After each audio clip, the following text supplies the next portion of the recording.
Welcome back to the show. I never know how to start or end these, so we're just going to get into it. We're going to talk about Hanlon's razor.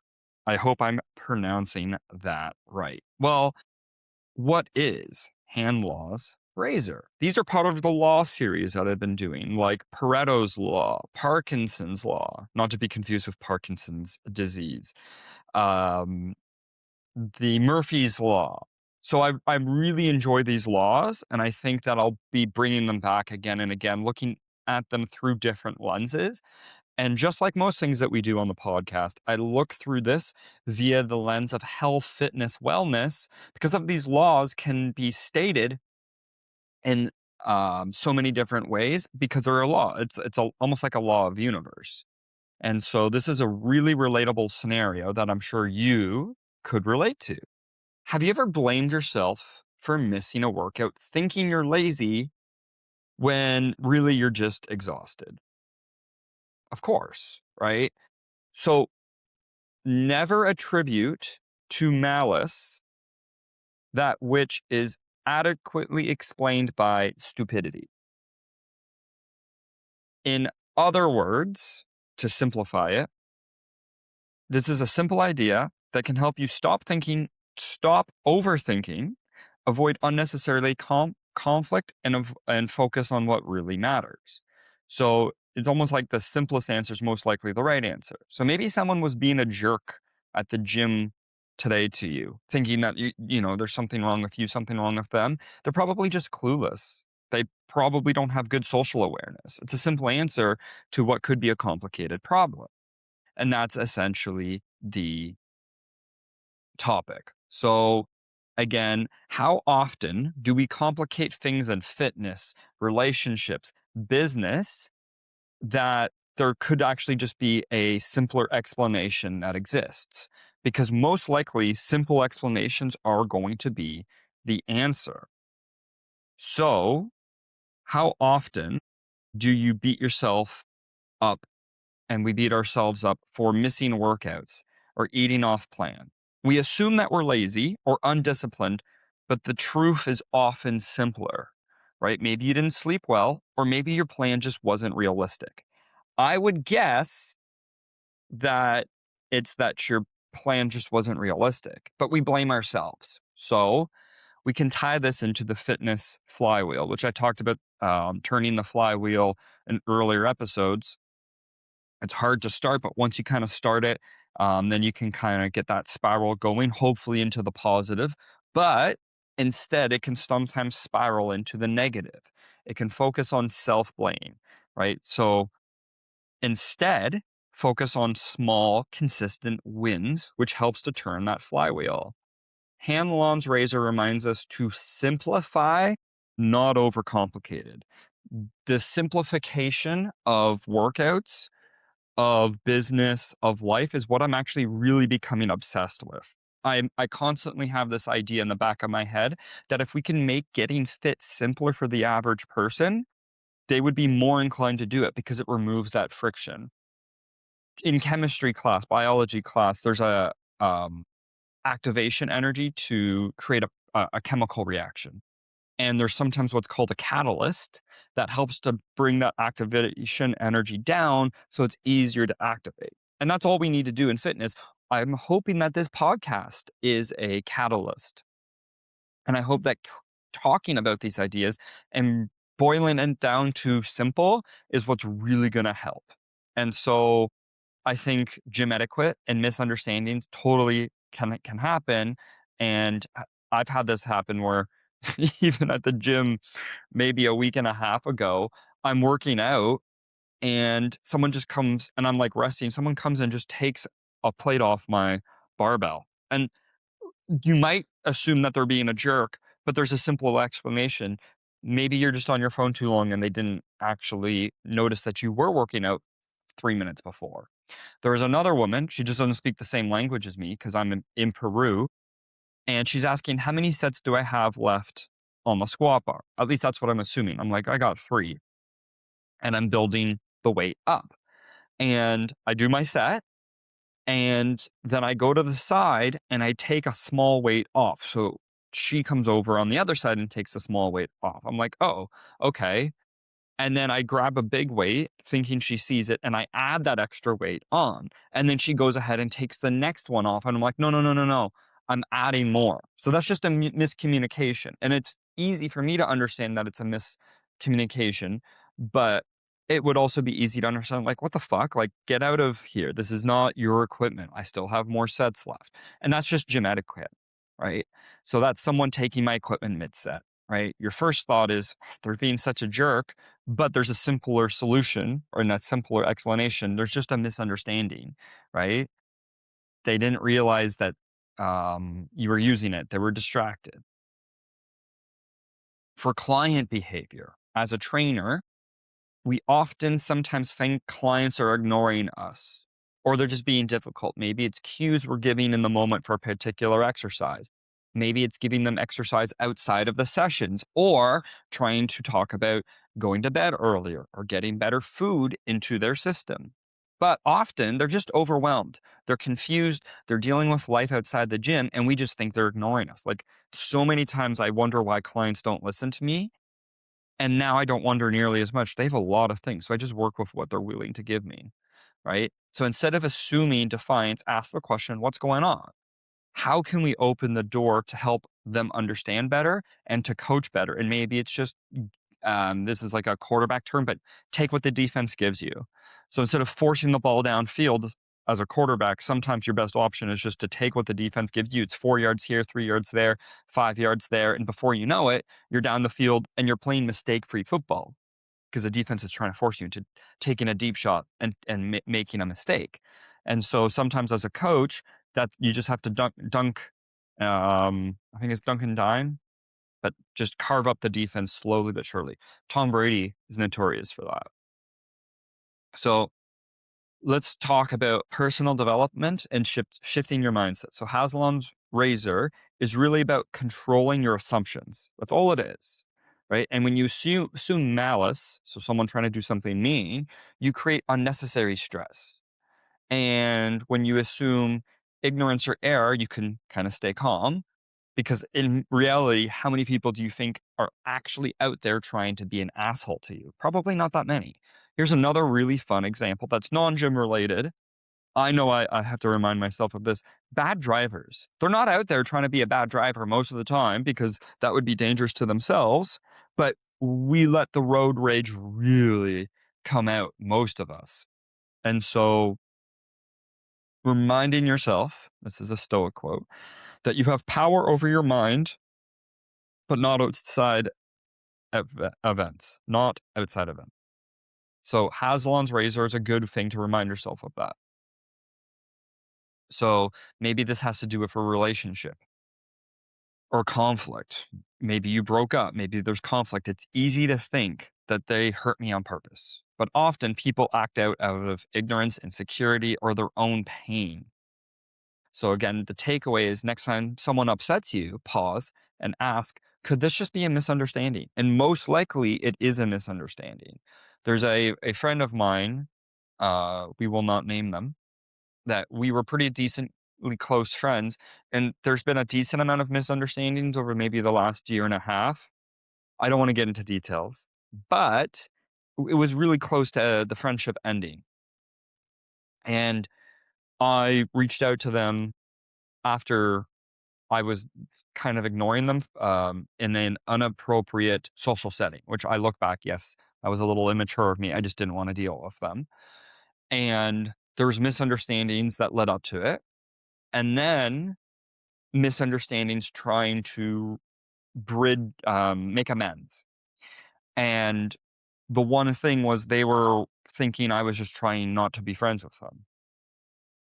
And I said, well, if I wasn't trying to be friends with you, then why would I try to reach out and make amends? And they were saying how they look at it, they're assuming that that is my way of showing that I tried, but then that I can just uh, say, oh, no, it failed. We're not friends anymore. Fun fact, we've been getting closer the last couple months again, becoming more friendly again. And so I think that aspect of taking that step back, letting the relationship heal, friendship, and then trying to understand one another a little bit better, and that goes both ways, of course. And so I think that's like just a personal sort of story there. So most of the time, it is going to be some kind of misunderstanding.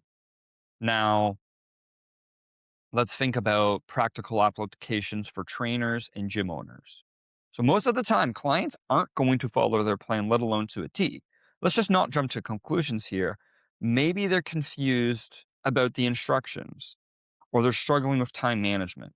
One thing I struggled with a lot in my high school upbringing, my schooling, and I maybe got better at it in university, was communication, specifically reading and writing. And so to deliver them a program with just reading and writing without that verbal explanation doesn't always make sense in their head. So I had to learn that I need these check-in calls or at least tons of voice notes to explain my thought process. I also might be asking them of doing something that they're not willing quite to do just yet. And so the other side of it, and I'm still practicing with this, is communicating in long form. I'm hopeful that me doing these podcasts regularly get me better at explaining my concepts and my ideas. I've have to be over 300 episodes by now for sure. I kind of stopped counting, which is fine. If someone wants to count for me, great. Keep in mind that sometimes there's ones that are recorded that just aren't up on the Spotify yet. So if someone wants to count it, amazing. But yeah, I got to be over 300 if each one is 20 minutes. So that's one third. I'm at least 100 hours of recording podcasts. And that's a lot of practice recording podcasts. And then I do a lot of teaching and a lot of coaching. And that's a lot of talking. So my verbal communication has been better. But even then, it could be better. I could have clearer instructions so that my clients understand what I'm trying to get at. I could have simpler instructions, even how I cue people. Some people can handle 2 or 3 cues at once. Sometimes people can only handle 1 at once. And so you have to learn that real quick. Again, here's a little tip. Check in with a little bit of empathy, right? A simple, how can I make this easier can go a long way. There's a couple sayings that I always have to remind myself. This is a little off topic maybe, but there's a saying that if everybody who you meet in a service industry, so if you're a server, if you're a salesman, if you're a trainer, imagine around their neck that they have a little thing that says, make me feel special. And that's going to help your business a lot. Another one is, how can I make this easier for that said person? So I could make I think my business will need to pivot at some point on making fitness just easier and simpler for people. And that's one thing I'm obsessed about by keeping things extremely simple as possible, because it's much harder for them to misunderstand very simple, concrete instructions. And we do fitness a disservice by overcomplicating things. I can nerd out on biohacking, but it's overcomplicated for 90%, 95% of the gym goers, let alone the general population. So another thing is handling online criticism. Right? It's easy to take negative comments personally. Sometimes it's mostly trolls. They're bored, uninformed, projecting their own issues. My favorite thing has sometimes been to say, "You're right." I love it when I have conflict. So I'll give you guys a couple fun ones here. So one time I was just giving like a fun quick tip on how I cut my vegetables. And I think I even said I'm not a professional chef, this is just how I do it. And then some guy who says that he's trained with professional chefs. So he's not one, but he's trained with one, whatever that means. He's like, "You should never hold it that way. You're going to cut yourself." Okay, whatever. And I just said, "Oh, you're right. Thank you for letting me know." And then he came back with another kind of snarky reply. I'm like, "Oh, you're so right. Like, that's amazing. Thank you so much." And it just caught him off guard. And then he shoots me a DM. He's like, "You kind of seem like a nice guy. I'm really sorry for being a dick. Here's a couple videos on how you should cut vegetables properly." It was the funniest thing in the world. So that was one interaction. Recently, I posted one of me just lifting some heavy weight, and I basically made a joke. It was my sarcasm saying that squat, bench, and deadlift are dead and that you should focus on lunges, rows, and shoulder press, which is like a little bit of a joke, but also like there's some truth to it too. And it's all unilateral work, and it was moderately heavy. Everything actually had really good technique, and all he said was something along the lines of, "Stop posting, you attention whore. This is so bad. You can't even handle weights. Focus on that instead of posting." Something along those lines. And I was like, "Oh, I all I said was, can you clarify for me?" Because I didn't know what he meant. Was it one of them? Was it all three? I didn't be aggressive back, but he was just being a troll and probably bored, and then just no answer. And then someone else underneath said, "Oh, I love that too. Just focusing on heavy weights and keeping things simple is going to be ideal." I totally agree that sometimes you should be doing barbell squats, but yes, of course we need like heavy lunges as well. I'm glad someone set it up. The reason for the post was essentially to do just squat, bench, and deadlift. That's just powerlifting, but like, why? I've always questioned why. So yeah, I just thought that that was kind of funny. And then my one friend Brandon, he freaking we troll each other, but like in the most friendly way possible. Um, I think I was just wearing my old F45 shorts. He's like, "Hey, you should stop wearing those because you don't even work there anymore." And then I was like, "What are you gonna do? Tag them?" Well, I tag them. So it's just, handling it. Uh, you're right. Is a great response. Or asking them to clarify more because maybe you need to see their point, but most likely they're just bored. And the other one is if it's just a friend, just kind of dish it back at them. So focus on your mission and let the noise fade. I don't let the noise bother me. If you have haters, you're at least doing something right. So I actually take it as a compliment because I wish I had more comments, good or bad, on my stuff. Um, and yeah, like most likely it's just the simplest response. Like, are they actually right or are they just bored? They're probably just bored. So team management. And if an employee or colleague drops the ball, don't assume that they're slacking. Maybe they just understand the task, or maybe they need more support. So co- communicating clear feedback, giving people the benefit of the doubt, it builds trust and avoids the drama. So the fitness flywheel, momentum over perfection. And again, I've talked about that flywheel before. If you need a good analogy, it's kind of like a merry-go-round at the park is my analogy. You know, the thing that people can walk and then slowly run and speed it up. It doesn't just go fast, quick. It takes time to build up momentum, but once it's built up momentum, you can get it pretty quick. So that's kind of like a flywheel. And so Haslon's uh, Hanlon's razor reminds us to keep things simple. Overthinking kills momentum, whether it's in your workouts, your business, or your personal growth. So instead of obsessing over the perfect program, just start moving, and progress will beat perfection every single time. I had a great conversation with my one friend Christopher Green via Retired Athletics the podcast I had on with him. I want to try to get him on here a little bit more. He wants to scale his business a little bit, and he's just like, "Well, where do I start?" And we had this good talk. He's like, "I think I just need to start with content," and he's overthinking the content things too. It's like, dude, just make a YouTube channel and just post. Right? He's like, "Well, I think I need someone to film the whole session." Yeah, sure. Or you could just start posting. And I'm going to help him do some filming there too. And you're going to see Chris way more on the podcast now. So when you simplify your approach, you free up mental energy for what actually matters, showing up, being consistent, and just improving over time. You can't get better if you haven't started to begin with. So, see, here's some of my influence. Hanlon's razor is a tool for understanding human nature, right? Seeing people's actions for what they are, not what we assume. And that's really, really important. So next time you have a client, look at their actions and see them for what they are and try to look at it through the lens of what's the simplest explanation for this?